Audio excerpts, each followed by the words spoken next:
प्रेम से बोलिए तुलसी मैया की जय। हरे कृष्णा। हे प्रिय भक्तों, आज फाल्गुन मास की कृष्ण पक्ष की द्वादशी तिथि है और आज विजया एकादशी के पारण का दिन है। एकादशी के व्रत के पारण के दिन तुलसी माता और लक्ष्मी माता की कथाओं को सुनने से ही व्रत पूर्ण माना जाता है और हमें एकादशी के व्रत का पूर्ण फल प्राप्त होता है। तो आइए पूरे भक्ति भाव से आज की बड़ी ही पावन कथाओं का रसपान करते हैं। जय श्री गणेश। एक बार एक गांव में एक बुजुर्ग महिला रहा करती थी। वह प्रतिदिन पूजा पाठ किया करती थी। वह रोज तुलसी माँ की पूजा करती थी और वह बुजुर्ग महिला रोज तुलसी माता से कहती, हे तुलसी माँ, तुम मुझे बहू दे, पीताम्बर की धोती दे, मीठा मीठा घास दे, वैकुंठ में वास दे, चटक की चाल दे, पटक की मौत दे, चंदन का काट दे, रानी का काज दे, दाल भात का भोजन दे, ग्यारस की मौत दे और कृष्ण जी का कंधा दे। वह बुजुर्ग महिला हर महीने में तुलसी माता की रोज पूजा करती थी और उनके बिरले को रोज सींचती। तुलसी माता बुजुर्ग महिला की बात सुनकर धीरे धीरे सूखने लगी। तभी भगवान श्री कृष्ण जी ने देखा कि तुलसी माता सूख रही है और तभी एक दिन भगवान श्री कृष्ण तुलसी माता जी के पास प्रकट हुए और भगवान श्री कृष्ण जी ने तुलसी माता से पूछा, तुम क्यों सूख रही हो? सभी महिलाएं तुम्हारी पूजा करती हैं और तुमको रोज सींचती हैं, लेकिन फिर भी तुम सूखती जा रही हो। इसका कारण क्या है? जिसके बाद तुलसी माता ने भगवान श्री कृष्ण जी से कहा कि हे प्रभु, एक बुजुर्ग महिला मेरे पास रोज आती है और रोज एक ही बात बोलती है कि हे तुलसी माता, सबकी दाता, मैं तेरा बिरला सींचती हूँ, तुम मुझे बहू दे, पीताम्बर की धोती दे, मीठा मीठा घास दे, वैकुंठ में वास दे, चटक की चाल दे, पटक की मौत दे, चंदन का काट दे, रानी सा राज दे, दाल भात का भोजन दे, ग्यारस की मौत दे और कृष्ण जी का कांधा दे। मैं उस बुजुर्ग महिला की सारी मनोकामनाएं पूरी कर सकती हूँ, लेकिन उसकी एक मनोकामना पूरी नहीं कर सकती। मैं कृष्ण जी का कंधा कहाँ से दूंगी? भगवान श्री कृष्ण जी तुलसी माता की यह बात सुनकर जोर जोर से हंसने लगे और फिर भगवान श्री कृष्ण जी ने तुलसी माता जी से कहा कि तुम चिंता मत करो, जब वह बुजुर्ग महिला की मृत्यु होगी तब मौके पर मैं और आप ही कंधा दे देंगे। आप सुबह जब वह पूजा करने आए तब कह देना कि सब कुछ तुम्हें मिल जाएगा। कुछ दिनों बाद वह वृद्ध महिला ठोकर खाकर रास्ते में गिरकर मर गई। पूरे गांव के सभी लोग आए और उस महिला को सभी लोग धर्मात्मा मानते थे। उसको तुलसा जी की डोकरी कहते थे। उसके परिवार में कोई भी नहीं था, इसीलिए गांव वालों ने ही उसके अंतिम संस्कार करने की योजना बनाई और उसे नहलाकर जब वैकुंठी पर बैठाने के लिए उसे उठाने लगे तो उसका मृत शरीर इतना भारी हो गया था कि उसे कोई उठा नहीं पाया। यह सब देखकर वहां के सभी लोग तरह तरह की बातें करने लगे और कहने लगे कि यह इतना पूजा पाठ करती थी, हर समय माला फेरती थी, इसीलिए यह इतनी भारी हो गई है। वहीं पूरे गांव में चर्चा होने लगी कि डोकरी माई कोई भक्ति नहीं करती थी, यह छल कपट करती थी। हम जिसे धर्मात्मा समझते थे वह पापी है, जो कि किसी से भी नहीं उठ पा रही है। यह इसके कर्मों की सजा है। इधर भगवान ने सोचा कि मेरे भक्तों की निंदा हो रही है, इसीलिए भगवान ने बूढ़े ब्राह्मण का भेष धारण करके वहां पर आए और वहां पर जितने भी लोग इकट्ठे हुए थे उनसे पूछने लगे कि यहाँ पर इतनी भीड़ क्यों लगी है, जिससे लोग कहने लगे कि यह डोकरी माई मर गई है और पाप इतना था कि जिससे यह उठ ही नहीं पा रही है। सब उठा उठा कर थक गए। तब ब्राह्मण जी ने कहा कि मुझे एक बार डोकरी के कानों में कहने दो, फिर वह देखो कैसे उठती है। तो सभी लोगों ने कहा कि आप भी प्रयास करके देख लीजिए। तब भगवान ने उस वृद्ध महिला के कानों में कहा कि हे डोकरी माई, देखो मैं आ गया। और जो भी बुढ़िया माई पूजा करते समय शब्द कहती थी वह शब्द उसके कानों में कहने लगे। तू बिरला सिंचे मेरा, मैं करूँ निस्तारा तेरा। डोकरी माई बहू ले, बेटी ले, पोता ले, लड्डू ले, पीताम्बर की धोती ले, गहना ले, घी का घड़ा ले, मीठा मीठा खीर और पूड़ी ले, दाल भात का भोजन ले, धन दौलत ले, बेटा पोता को काम ले, तुलसी का पत्ता ले, मुंह में गंगा जल ले, 11 को दिन ले, श्री कृष्ण जी का कंधा ले। इतना सुनते ही डोकरी हल्की हो गई। भगवान ने बोला, आओ और उसको उठाओ। भगवान ने हाथ लगाया और डोकरी उठ गई। सबको बड़ा ही आश्चर्य हुआ। उसे खूब धूमधाम से ले जाया गया। भगवान उसे अपने कंधे पर ले गए। पूरे गांव में इसकी चर्चा होने लगी, जिससे उसको मुक्ति मिल गई और वह वैकुंठ में चली गई। सभी लोग देखते रह गए। सभी लोगों ने देखा कि शमशान घाट तक तो ब्राह्मण साथ ही आया था, लेकिन अब वह दिखाई नहीं दे रहा है। इससे लोगों को समझ में आ गया कि वह और कोई नहीं, स्वयं भगवान ही बूढ़े ब्राह्मण के रूप में आए थे। तो बोलिए श्री राधा कृष्ण भगवान की जय। बोलिए श्री तुलसी शालिग्राम जी की जय। एक बार भगवान विष्णु जी शेषनाग पर बैठे बैठे उदास हो गए और धरती पर जाने का विचार बनाया। धरती पर जाने का मन बनाते ही विष्णु जी जाने की तैयारियों में लग गए। अपने स्वामी को तैयार होता देखकर लक्ष्मी जी ने उनसे पूछा कि हे स्वामी, आप कहाँ जाने की तैयारी में लगे हैं? जिसके उत्तर में विष्णु जी ने कहा कि हे देवी, मैं धरती लोक पर घूमने जा रहा हूँ। यह सुनकर माता लक्ष्मी जी का भी मन धरती पर जाने का हुआ और उन्होंने श्री हरि से इसकी आज्ञा मांगी। लक्ष्मी जी की प्रार्थना करने पर भगवान विष्णु जी बोले कि आप मेरे साथ चल सकते हो, लेकिन एक शर्त पर। अगर आप धरती पर पहुंचकर उत्तर दिशा की ओर ना देखें तो तभी मैं आपको अपने साथ लेकर जाऊंगा। यह सुनते ही माता लक्ष्मी जी तुरंत हाँ कर देती हैं और विष्णु जी के साथ धरती लोक पर जाने के लिए तैयार हो जाती हैं। माता लक्ष्मी जी और भगवान विष्णु जी सुबह सुबह धरती पर पहुंच गए। जब वे पहुंचे तब सूर्य देवता उदय हो ही रहे थे। कुछ दिनों पहले ही बरसात हुई थी, इसीलिए धरती पर चारों ओर हरियाली ही हरियाली थी। धरती बेहद ही सुंदर दिखाई दे रही थी। इसीलिए माँ लक्ष्मी जी मंत्र मुग्ध होकर धरती के चारों ओर देख रही थी। माँ लक्ष्मी जी भूल गई कि पति को क्या वचन देकर साथ आई है। अपनी नजर घुमाते हुए उन्होंने कब उत्तर दिशा की ओर देखा, उन्हें पता ही नहीं चला। मन ही मन में मुग्ध हुई माता लक्ष्मी जी ने जब उत्तर दिशा की ओर देखा तो उन्हें एक सुंदर बगीचा नजर आया। उस ओर से भीनी भीनी खुशबू आ रही थी। बगीचे में बहुत ही सुंदर सुंदर फूल खिले हुए थे। फूलों को देखते ही माँ लक्ष्मी बिना सोचे समझे उस खेत में चली गई और एक सुंदर सा फूल तोड़कर लाई। फूल तोड़ने के बाद जैसे ही माँ लक्ष्मी जी भगवान विष्णु के पास वापस लौट कर आई, तब भगवान विष्णु जी की आंखों में आंसू भरे थे।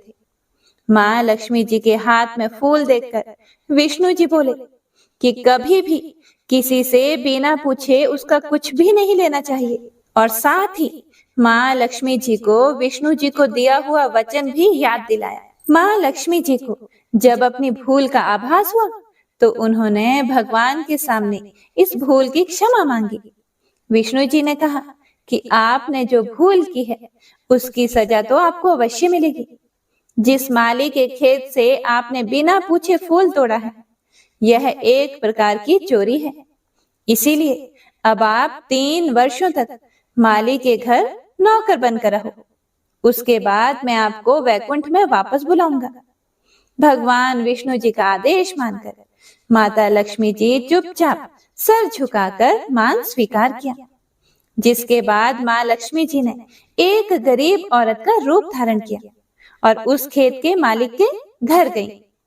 माधव नाम के उस मालिक का एक झोपड़ा था, जहां माधव पत्नी, 2 बेटे और 3 बेटियों के साथ रहता था।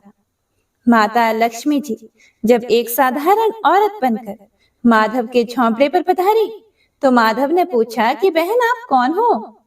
तब माँ लक्ष्मी ने कहा कि मैं एक गरीब औरत हूँ। मेरी देखभाल करने वाला कोई नहीं। मैंने कई दिनों से खाना भी नहीं खाया। मुझे कोई भी काम दे दो, मैं तुम्हारे घर का काम किया करूंगी और इसके बदले में आप मुझे अपने घर के एक कोने में आसरा दे देना। माधव बहुत ही अच्छे दिल का मालिक था। उसे उन पर दया आ गई, लेकिन उसने कहा, बहन, मैं तो बहुत ही गरीब हूँ। मेरी कमाई से मेरे घर का खर्च काफी कठिनाई से चलता है। लेकिन अगर मेरी 3 बेटियां हैं, उसकी जगह अगर 4 बेटियां होती तो भी मुझे गुजारा करना था। अगर आप मेरी बेटी बनकर और जैसा रूखा सूखा हम खाते हैं उसमें खुश रह सकती हो तो बेटी अंदर आ जाओ।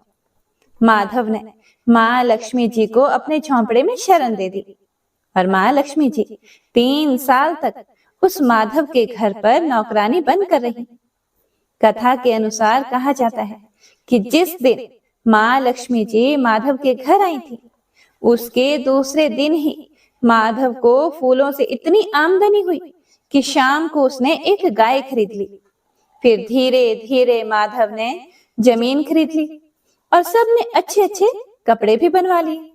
कुछ समय बाद माधव ने एक बड़ा पक्का घर भी बनवा लिया। माधव हमेशा सोचता था कि मुझे यह सब इस महिला के आने के बाद ही मिला है। इस बेटी के रूप में मेरी किस्मत आ गई है।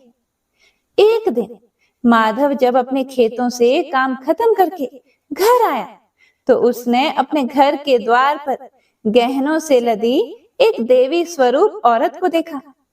जब वह पास गया तो उसे आभास हुआ कि यह तो मेरी मुंह बोली चौथी बेटी यानी वही औरत है। कुछ समय के बाद वह समझ गया कि यह देवी कोई और नहीं बल्कि स्वयं माँ लक्ष्मी जी है। यह जानकर माधव बोला कि हे माँ, मुझे क्षमा कर दो। हमने आपसे अनजाने में ही घर और खेत में काम करवाया। हे माँ, यह हमसे कैसा अपराध हो गया। माँ, हम सबको माफ कर दो।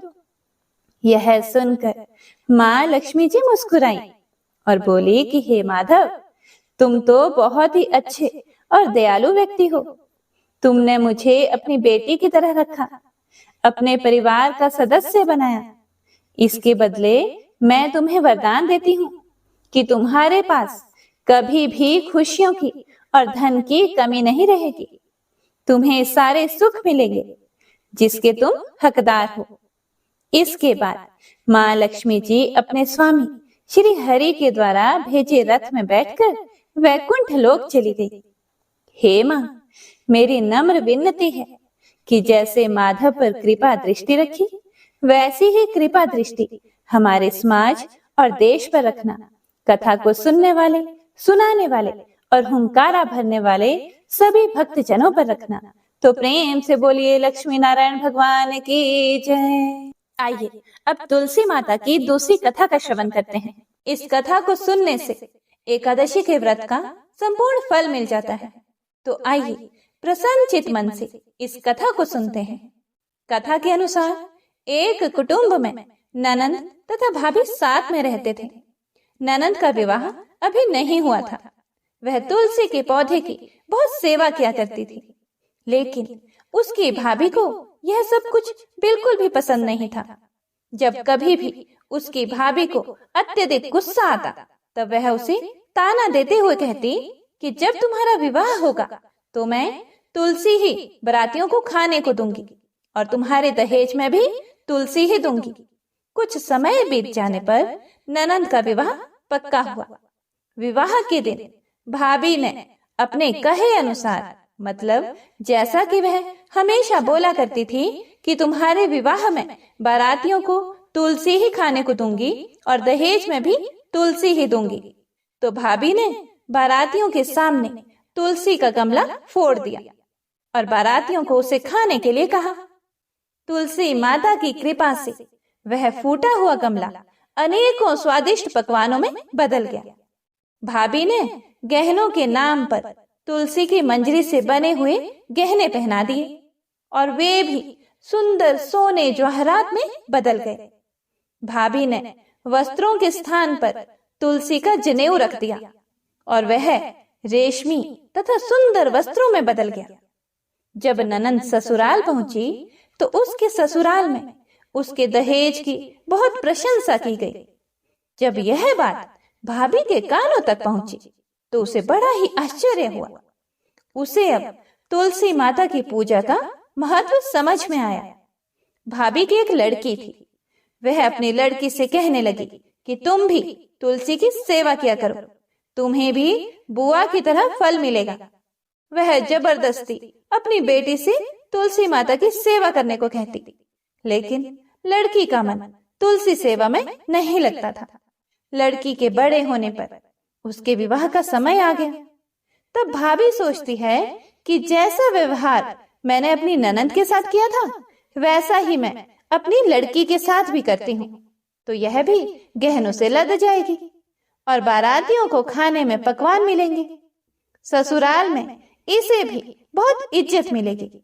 यह सोचकर वह बारातियों के सामने तुलसी का गमला फोड़ देती है, लेकिन इस बार गमले की मिट्टी ही रही। मंजरी तथा पत्ते भी अपने रूप में ही रहे। जनेऊ भी अपना रूप नहीं बदलता है। सभी लोगों तथा बारातियों द्वारा भाभी की बुराई की जाती है। लड़की के ससुराल वाले भी लड़की की बुराई करते हैं। भाभी कभी भी ननंद को घर नहीं बुलाती थी। भाई को बहन की याद आती है तो भाई ने सोचा बहुत समय हो गया, मैं बहन से मिल कर आता हूँ। उसने अपनी पत्नी से कहा और कुछ उपहार बहन के पास ले जाने की बात कही। भाभी ने थैले में ज्वार भर कर दे दिया और कहा और कुछ नहीं है, तुम यही ले जाओ। वह दुखी मन से बहन के पास चल पड़ा।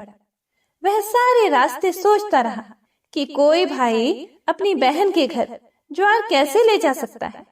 यह सोचकर वह एक गौशाला के पास रुका और ज्वार का थैला गाय के सामने पलट दिया। तभी गाय पालने वाले ने कहा कि आप गाय के सामने हीरे मोती तथा सोना क्यों डाल रहे हो? यह देखकर भाई को बड़ा ही आश्चर्य हुआ और उसने सभी हीरे मोती तथा सोना वापस अपने थैले में रख लिया।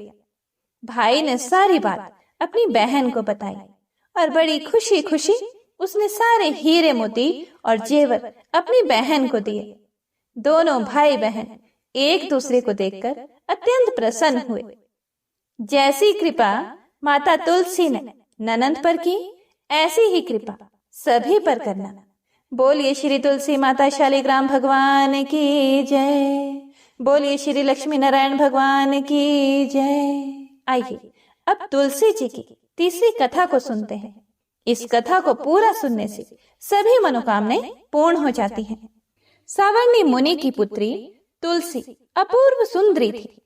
उनकी इच्छा थी कि उनका विवाह भगवान नारायण के साथ हो। इसके लिए उन्होंने नारायण पर्वत की घाटी में स्थित बद्री वन में घोर तपस्या की। दीर्घ काल तक तपस्या के उपरांत ब्रह्मा जी ने प्रसन्न होकर दर्शन दिए और वर मांगने को कहा। तुलसी जी ने कहा, हे सृष्टिकर्ता, हे ब्रह्मदेव, आप अंतर्यामी हैं, सबकी मन की बात जानते हैं। फिर भी मैं अपनी इच्छा आपसे बताती हूँ। मैं चाहती हूँ कि भगवान श्री नारायण मुझे पति रूप में मिले। ब्रह्मा जी ने कहा, तुम्हारा अभीष्ट तुम्हें अवश्य मिलेगा। अपने पूर्व जन्म में किसी अपराध के कारण तुम्हें श्राप मिला है।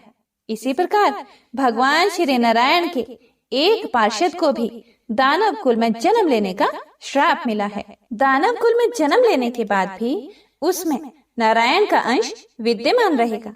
इसीलिए इस जन्म में पूर्व जन्म के पाप के शमन के लिए संपूर्ण नारायण तो नहीं मिलेंगे, लेकिन नारायण के अंश से युक्त दानव कुल में जन्मे उस शापग्रस्त पार्षद से तुम्हारा विवाह होगा।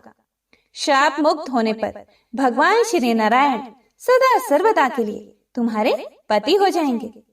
तुलसी जी ने ब्रह्मा के इस वर को स्वीकार किया, क्योंकि मानव कुल में जन्म के कारण उस मायावी भोग को तो भोगना ही था। तुलसी जी बद्री वन में ही रहने लगी। नारायण का वह पार्षद दानव कुल में जलंधर के नाम से पैदा हुआ था। कुछ दिनों बाद वह भ्रमण करता हुआ बद्री वन में आया। यहाँ तुलसी को देखते ही वह उस पर मंत्र मुग्ध हो गया और तुलसी के सामने उसने अपने विवाह का प्रस्ताव रखा। उसने तुलसी जी से विवाह करने की इच्छा प्रकट की।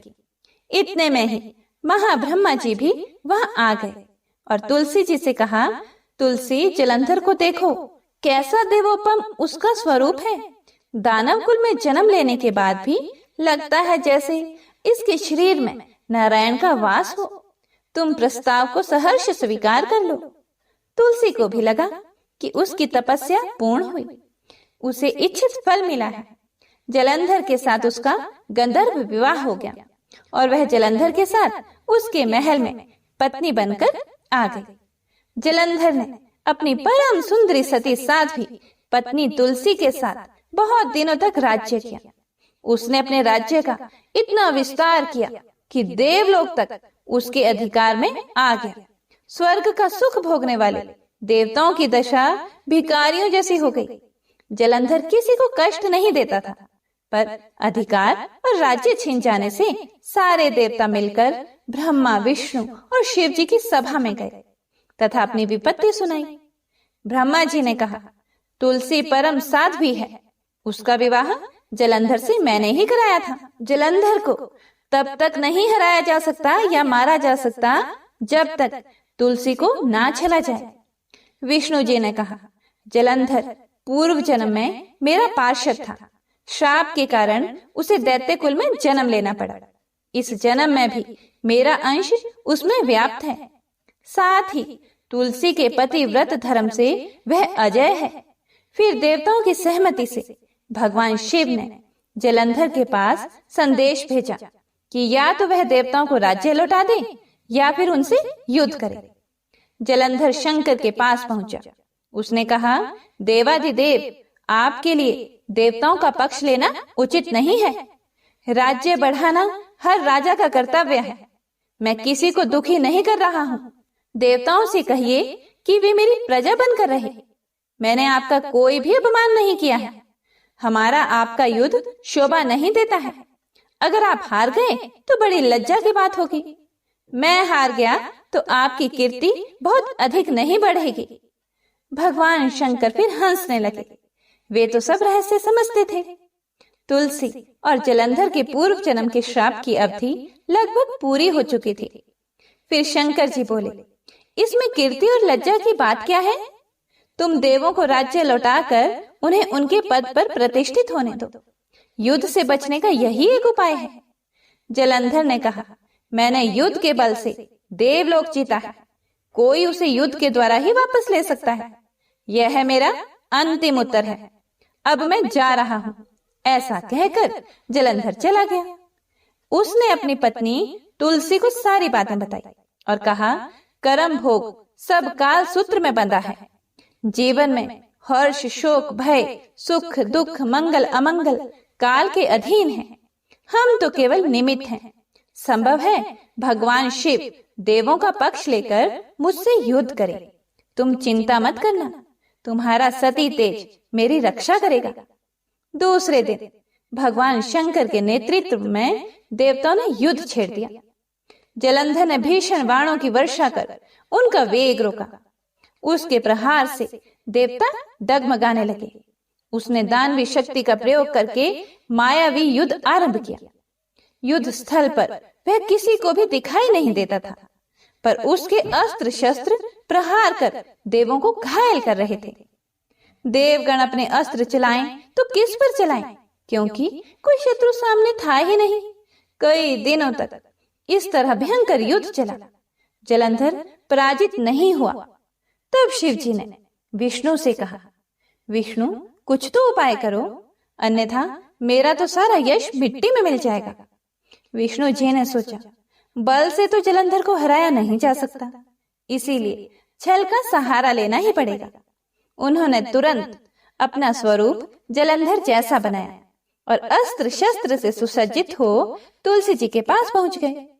बोले, प्रिय, मैं युद्ध जीत गया। सारे देवता भगवान शंकर समेत हार गए। इस खुशी में आओ, मैं तुम्हें अपने अंग से लगा लूं। पति को प्रत्यक्ष खड़ा देखकर तथा विजय का समाचार सुनकर वह दौड़कर मायावी जलंधर के गले से लिपट गई। इस प्रकार पति पत्नी दोनों ने आलिंगन होकर खूब खुशी मनाई। पर पुरुष के साथ इस प्रकार के व्यवहार से उसका सती तेज नष्ट हो गया। उसका सती तेज जो जलंधर की कवच के रूप में रक्षा कर रहा था, वह कवच नष्ट हो गया। जलंधर शक्तिहीन हो गया। यह जानते ही भगवान शंकर ने अपने त्रिशूल से प्रहार किया। त्रिशूल के लगते ही जलंधर जलकर भस्म हो गया। जलंधर के मरने को जानकर विष्णु अपने असली रूप में आ गए। सामने अपने पति जलंधर के स्थान पर भगवान विष्णु को खड़ा देखकर तुलसी बहुत विस्मित हुई। उसको पता लग गया कि स्वयं नारायण ने उसके साथ छल किया है।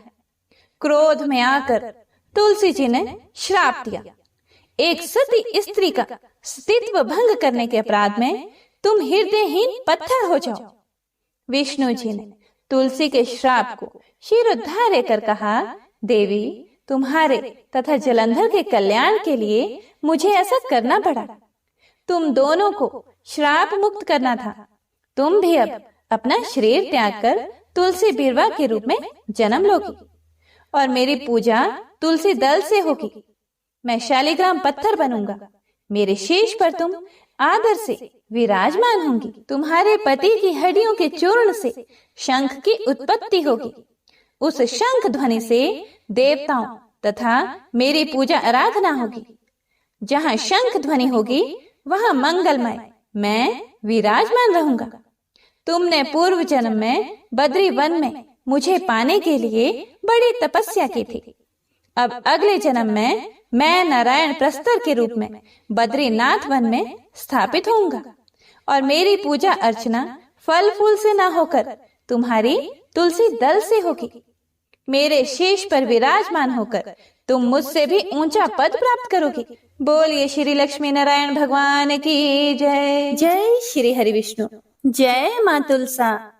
श्री तुलसी महारानी करूं विनय सिर नाए, जो मम हो संकट विकट दीजे मात नशाए। नमो नमो तुलसी महारानी, महिमा मिट ना जाए बखानी। दियो विष्णु तुमको सन्माना, जग में छायो सुयश महाना। विष्णु प्रिया जय जयति भवानी, तेहो लोक की हो सुख खानी। भगवत पूजा कर जो कोई, बिना तुम्हारे सफल न होई। जिन घर तब नहीं होए निवासा, उस पर करही विष्णु नहीं बासा। करे सदा जो तब नित सुमिरन, तेहि के काज होए सब पूरण। कार्तिक मास महात्म तुम्हारा, ताको जानत सब संसारा। तब पूजन जो करे कुंवारी, पावे सुंदर वर सुकुमारी। करे जो पूजन नित प्रति नारी, सुख संपत्ति से होए सुखारी। वृद्धा नारी करे जो पूजन, मिले भक्ति होवे पुलकित मन। श्रद्धा से पूजे जो कोई, भवनिधि से तर जावे सोई। कथा भागवत यज्ञ करावे, तुम बिन नहीं सफलता पावे। छायो तब प्रताप जग भारी, ध्यावत तुम ही सकल चित धारी। तुम ही मात यंत्रण तंत्रण में, सकल काज सिद्धि होवे क्षण में। औषधि रूप आप हो माता, सब जग में तव यश विख्याता। देव ऋषि मुनियों तपधारी, करत सदा तव जय जयकारी। वेद पुरातन तव यश गाया, महिमा गम पार नहीं पाया। नमो नमो जय जय सुख कारणी, नमो नमो जय दुख निवारणी। नमो नमो सुख संपत्ति देनी, नमो नमो अघ काटन छेनी। नमो नमो भक्तन दुख हरनी, नमो नमो दुष्टन मद छेनी। नमो नमो भव पार उतारनी, नमो नमो परलोक सुधारनी। नमो नमो निज भक्त उबारनी, नमो नमो जन काज सवारनी। नमो नमो जय कुमति निशावनी, नमो नमो सुख उपजावनी। जयति जयति जय तुलसी माई, ध्याओ तुमको शीश नवाई। निज जन जानि मोहि अपनाओ, बिगड़े कारज आप बनाओ। करूं विनय मैं मात तुम्हारी, पूर्ण आशा कर हो हमारी।